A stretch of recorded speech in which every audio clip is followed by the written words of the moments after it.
Okay, show of hands, who here had a minor obsession with Nutella in their childhood? You too? Oh my gosh, same. Well, I'm here to tell you that it's actually really easy to make at home with no dairy, less refined sugars, but still tastes so flipping good. Basically what I'm saying is that you should make this. Seriously, this is like no joke. This is so legit. It is so good.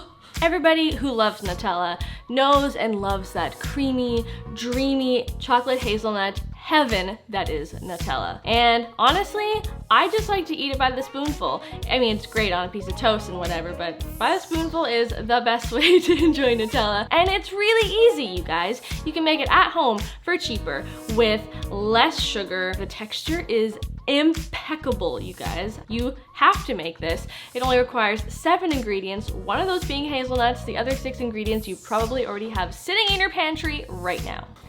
So we are starting with removing the skins from roasted hazelnuts. If you didn't buy yours roasted, simply bake them for 10 minutes until golden and fragrant, then let them cool before handling. Spread them out on a clean kitchen towel and using your hands, rub the hazelnuts together fairly vigorously for a few minutes. You can do this directly on the counter or just pick them up a handful at a time and rub the nuts together until the skins start crumbling away. There are 100% going to be some nuts where the skins barely come off or not at all, and it's fine. We're just doing this to ensure the smoothest texture possible. Next, add the hazelnuts to a food processor, secure the lid, and start processing them until they form a fine meal and then eventually a hazelnut butter. Now, depending on the quality of your processor, this could take anywhere from 2 to 8 minutes or more of continuous processing, with a few stops along the way to scrape down the sides as you go. Mine is honestly not the best quality, and it took a little while without ever actually turning into a smooth butter, but that is okay, and I'm going to show you why. At the point when your hazelnuts have processed as much as they're going to process, we're going to add in the rest of the ingredients, starting with the coconut sugar or brown sugar if you wish, cocoa powder, make sure it's been sifted before adding, some liquid vanilla extract for wonderful flavor and fragrance, a little bit of neutral tasting oil. I used avocado, but olive or grapeseed would work great here too. Plus, to add even more natural sweetness, we're going to throw in some maple syrup. This will also contribute to the ease of blending here. Next, add just a pinch of salt to help bring out all the flavors and make everything pop. And we're going to blend everything together once again. Now, at this stage of blending, we are mostly just combining all the ingredients, and you will likely not be able to achieve a totally smooth blend here unless you have a super powerful processor, which apparently I do not, which is where the plant milk comes in. Start by adding half and go from there. You can always add the remainder if you need extra help blending everything up into a smooth spread. I used the full amount, and this is the final product after about 3 to 4 minutes of blending. You will notice that yes, this is thicker than store-bought Nutella, and in my honest opinion, I personally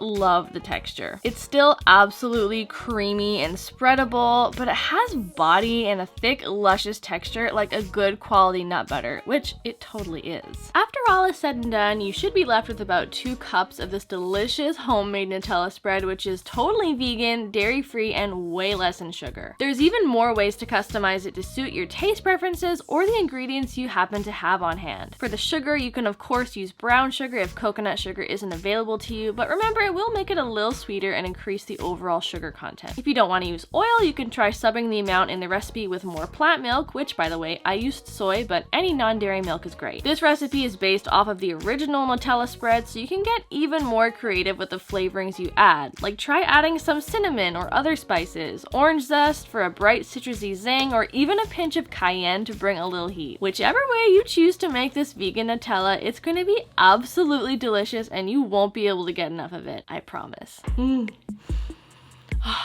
This smells like a Ferrero Rocher. If you guys have ever tried a Ferrero Rocher, you know, those little balls you get around Christmas time, the chocolate balls with the smooth hazelnut chocolate filling and the hazelnuts crunched up around the outside. This is like eating a Ferrero Rocher.